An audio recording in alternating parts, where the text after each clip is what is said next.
Hello student, how are you? Today's topic is tissue. So before start tissues, we just discuss our previous chapter in a brief. It is unit of life or cell, fundamental unit of life or cell. In this chapter, in previous chapter, you have read about the cell, different type of cell, in which eukaryotic cell, prokaryotic cell. Then you have read about different cellular organelles, its functions and its structure. After that you have read how cell is importance for us, और cell एक organ की तरीके, organisms की तरीके से कैसे work करती है. Because you have read about amoeba. Amoeba is a unicellular organisms, और वो एक सेल भी है और एक ऑर्गेनिजम्स भी है. तो एक सेल वो पूरे वर्क करती है जो एक लिविंग ऑर्गेनिजम्स में होते हैं. तो that's a reason cell is called as fundamental unit of life. Now today's topic is tissue. Tissue is also related to cell. A lot of tissues which are same in structure and functions form our tissues. Now we will discuss introductory part of the tissues. Living organisms appeared on earth as single called acellular. Are you clear student? A cellular organisms वो हैं. सबसे पहले अर्थ में जो organisms आए वो unicellular organisms थे. This is called as a cellular organisms, क्योंकि एक ही सेल से बने थे. They were able to perform all the functions necessary for the life. और वो एक सेल का जो ऑर्गेनिजम्स था वो पूरे फंक्शंस कर रहा था जो कि एक लिविंग के लिए, लिविंग ऑर्गेनिजम्स के लिए रिक्वायर्ड है. मतलब वो फंक्शंस कैसे फंक्शन थे? Necessary function. Are you clear student? जो एक लिविंग के लिए रिक्वायर्ड है. Even today million of such A cellular organisms are present. आज भी वो ए सेलुलर ऑर्गेनिजम्स हैं, like amoeba, paramecium and chlamydomonas. Amoeba, paramecium and chlamydomonas. इनको क्यों हम नोट कर रहे हैं? Why we underline this terms? Because this is unicellular organisms. They can perform all the activities of life. ये लाइफ की पूरी एक्टिविटीज़ करते हैं but without much efficiency. But लेकिन एफिशिएंट एक्टिविटीज़ नहीं हो रही है. Are you clear student? छोटा सा ऑर्गेनिज्म से तो उसको छोटी छोटी सी रिक्वायरमेंट है, थोड़ी थोड़ी सी रिक्वायरमेंट है, बस उतनी ही परफॉर्मेंस वो कर सकता है. तो means they can perform all the activities of life but without much efficiency. functions तो सब हो रहा है बट वो ज़्यादा efficient नहीं है. moreover such organisms cannot perform different activities simultaneously. तो क्या हुआ कि ये organisms जो था कई एक्टिविटीज़ को, डिफरेंट एक्टिविटीज़ को परफॉर्म नहीं कर पा रहे थे. to attain more efficiency and perform such activities, multicellular organisms came into existence. मतलब मल्टीसेलुलर ऑर्गेनिजम्स क्यों आए? यूनिसेलुलर ऑर्गेनिजम्स से मल्टीसेलुलर ऑर्गेनिजम्स का डेवलपमेंट होने के पीछे रीज़न ये है कि जिससे वो साइमल्टेनियस लाइफ प्रोसेस को कंटिन्यूसली कर सकें और गुड एफिशिएंसी से कर सकें. That's a reason there is requirement of multicellular organisms, or that's a reason multicellular organisms came into existence. Now student, you have understood this one कि multicellular organisms क्यों आए. Now in multicellular organisms various functions were assigned to different group of cell, tissues, organ and organ system.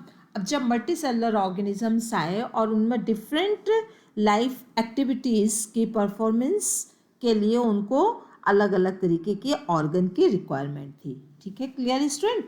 तो क्या हुआ, various functions के लिए different group of cell form हुए. ठीक है, और वो जो डिफरेंट ग्रुप ऑफ सेल थे it is called as tissue. So tissue, are you understand what is tissue?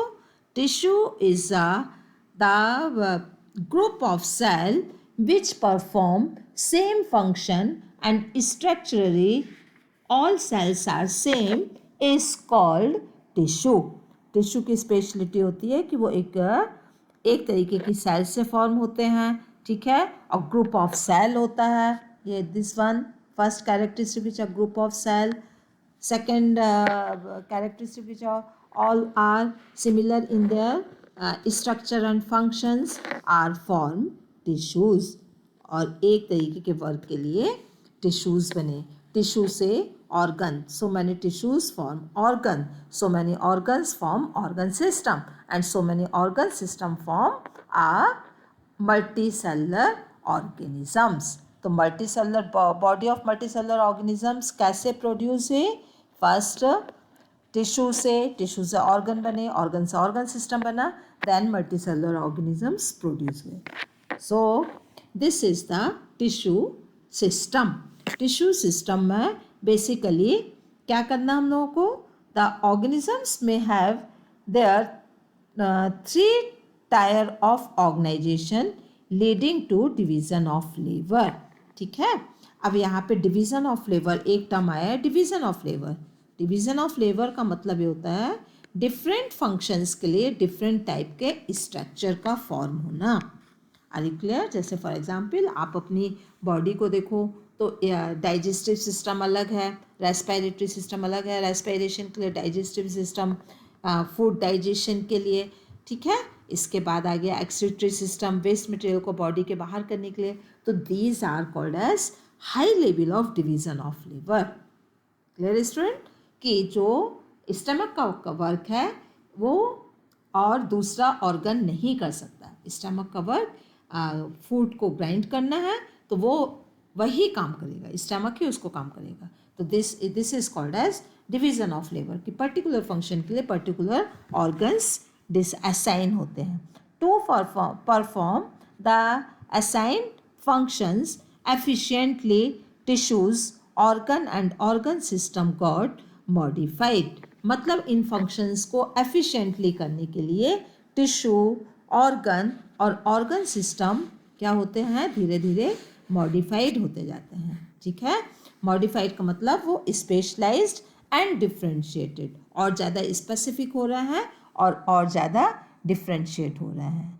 Clear student? So this is introductory part. Now we will start tissues. Now how we define tissue term? Tissues are group of similar cell having same origin and performing specific function. Means three basic or 3 characteristics is there. First, similar cell.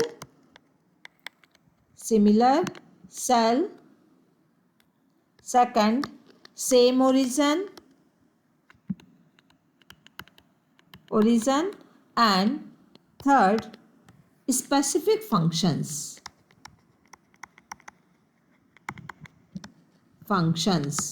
So these 3 terms come in definitions of tissues. The name tissues was given by Vichet. The study of tissues is known as histology. Science के अलग अलग branches हैं. ठीक है, जैसे biology में आप living organisms read करते हो, केमिस्ट्री में आप केमिकल कंपाउंड्स रीड करते हो, ठीक है, फिजिक्स में फिजिकल पॉइंट्स रीड करते हो, जो फिजिकल वर्ड है उसको रीड करते हो. तो दैट्स अ रीज़न जो बायोलॉजी है वो भी और छोटी छोटी सी ब्रांच में डिवाइड है. तो टिश्यू क्या कहेंगे? The study of tissues is known as histology. जिस ब्रांच में हम स्टडी करते हैं टिश्यूज़ की, वो एक अलग इंडिपेंडेंट साइंस की ब्रांच है. It is called as histology. क्या टर्म आया ये? Histology. Don't leave this terms in your mind. इसको अपने माइंड पे रखना है. The term introduced by Mayer. The tissues first evolve in the coelenterata. Colon tissues सबसे पहले ऑर्गेनिजम्स में, किसमें?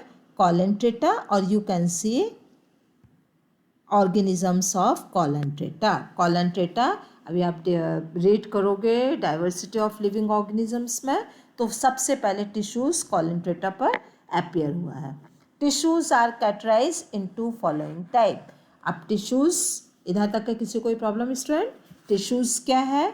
टिश्यू को डिफ्रेंशिएट किया है. तो basically tissues are differentiated in two type. First one is simple, second one is compound tissue और complex tissue.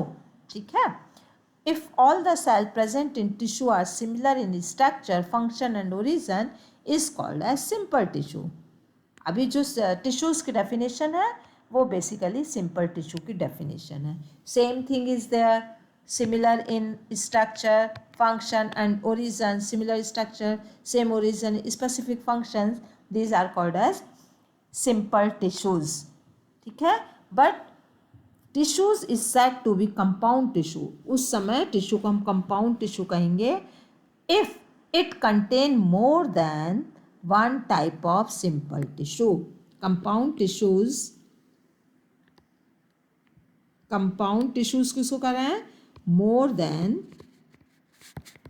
Then one type of simple tissue. Clear student? तो simple tissue, compound tissue, very easy differentiation are there. Simple tissue, same type of cells, similar origin and similar function. Compound tissue, more than one type of simple tissue. एक से ज़्यादा simple type के tissues क्या होंगे? Compound tissues. Are you clear? So these are the tissues. Now next one is plant tissues. There are plant tissues or animal tissues. We just read animal tissues.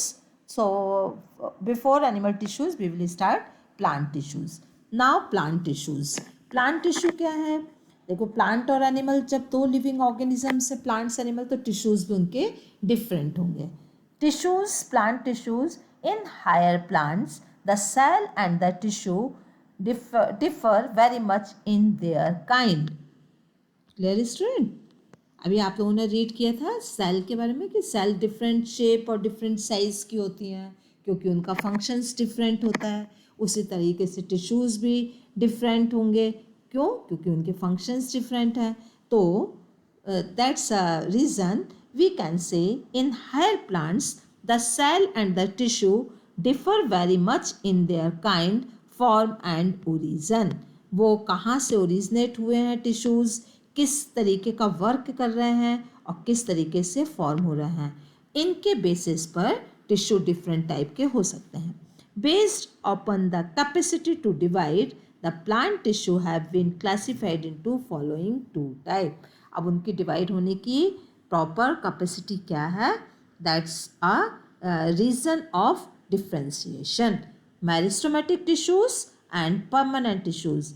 Student, this term I think you just listen first time or you have heard in earlier classes also, but in class 9 this term you will repeat again and again. Meristematic tissues. Meristematic tissues, second one is permanent tissues. These two type of tissues basically differentiate on the basis of their division, capacity to divide. Meristematic tissues means क्या है? जो कि continuous, capacity उनकी continuous होती है, long life होती है. And permanent tissues, ये आफ्टर सम टाइम ये इनका डिवीज़न रुक जाता है. We will discuss in later. Are you clear student? Outline classifications of plant tissues is summarized. Now we will summarize plant tissues और we will explain plant tissues for this summary.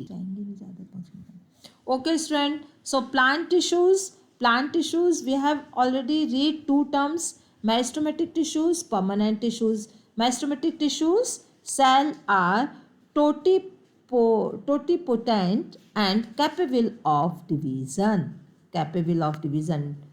Totipotent word जो है ये बहुत अच्छा terms है और meaning is capable of division. Second, permanent tissues, cell are mature and incapable of division. जब cell mature हो जाती है तो डिवीज़न उसमें सीज्ड हो जाता है, रुक जाता है। मेरिस्टेमेटिक टिश्यूज़ में कैपेबल ऑफ डिवीज़न, ठीक है, काफ़ी समय तक रहता है। On the basis of permanent tissues divide into simple tissues or complex tissues. You have just learned these two terms. Simple tissues means same type of cell, single type of cell, ठीक है, tissues composed of single type of cell. Complex tissues when tissues composed more than one type of cell. जैसे कि आपने xylem phloem read किया होगा class 8th में, तो जो जाइलम है ये कॉम्प्लेक्स टिश्यू है. Examples, phloem is also complex tissues because it is made up of two type of tissues. Clear student? Simple tissues mostly कौन से होते हैं? They are mostly protective and supportive in nature, and this according their functions it is divided in three types: parenchyma tissues, collenchyma tissues और sclerenchyma tissues. ठीक है ना student? Collenchyma का एक एग्जांपल्स देते हैं, जैसे इसमें फ्लेक्सिबिलिटी होती है बट ये ब्रेक नहीं होती. जैसे छोटा जो बर्ड होती है, ठीक है ना, उसको आप टर्न तो कर सकते हो बट ईजिली उसको ब्रेक नहीं कर सकते हो. क्यों? बिकॉज वहाँ पे कोलेनकाइमा टिश्यूज़ प्रेजेंट होती हैं. स्क्लेरेनकाइमा टिश्यूज़ बेसिकली सपोर्ट के लिए होती है. पैरेनकाइमा टिश्यूज़ बेसिकली इसमें प्रोटोप्लाज्म रिच होता है, ठीक है, और प्लांट सेल में ये ऐसे फंक्शंस किसका करती है? कभी फोटोसिंथेसिस का, when chloroplast is present there. So these are three type of tissues. तो सिंपल टिश्यूज़ को कैसे डिवाइड किया है? Parenchyma tissue, collenchyma tissue and sclerenchyma tissues. And permanent tissues का ही सेकेंड पार्ट है complex tissues. It is divide only two part, phloem और xylem. Phloem और जाइलम ये कॉम्प्लेक्स टिश्यूज़ हैं और ट्रांसपोर्टेशन का वर्क कर रहा है. प्लांट्स में food, how to food transport one part to two part, how to water transport in between the all parts of the plants, these process conduct by the complex tissues. So phloem or xylem, it is a good examples of complex tissues. Now meristematic tissues, meristematic tissues का nature क्या है? Capable of division.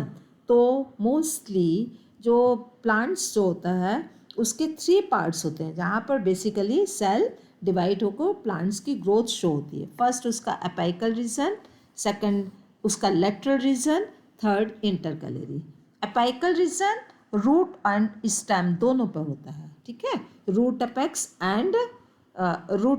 And shoot apex, ठीक है. Lateral ये basically क्या develop कर रहा है? Cambium in dicot stem and bark below the bark. Bark क्या होता है? जो पुराना जो स्टेम होता है उसके ऊपर एक जो बार्क आ जाती है, छाल जिसको कहते हैं कॉमन लैंग्वेज में, it is called as bark. और उसके नीचे का जो पार्ट है वो लेटरल मेरिस्टेमेटिक टिश्यू से ही फॉर्म हुआ है. Intercalary, internodes of the stem. किसी एक स्टेम की जो दो ब्रांचेज होती हैं उसके बीच का जो एरिया होता है, it is called as internodes. और internodes always it consists of intercalary tissues. So I think this you have to clear, student. Now I will give you today, I will give you some assignment, so you will complete it before 2 days, before due days. Okay student, have a nice day.